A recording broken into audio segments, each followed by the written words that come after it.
Кылбек Усенбекович сказал, что подписано соглашение, в рамках которого система образования получит 1 миллиард сомов.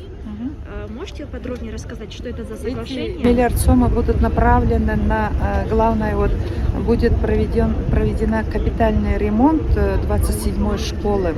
Полностью от и до.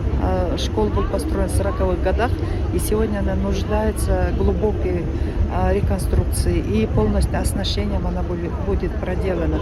Кроме того, мы обсудили о том, что оснащение STEM-лабораториями именно школ, которую скоро мы обсудим сегодня и завтра детально обсудим эти вопросы.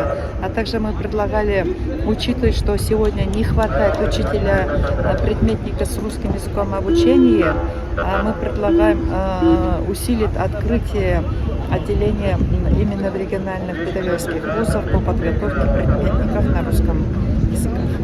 Еще говорили, что в рамках сотрудничества в рамках соглашения будет сотрудничество по сохранению традиционных ценностей. Вот что это за ценности и как эта работа будет вестись?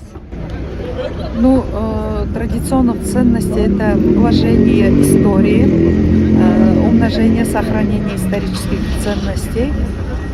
Сейчас это в мире большая проблема идет, такое токсичные отношения.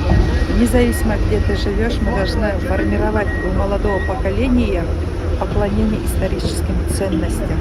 Не будут ли детей подвергать российской пропаганде?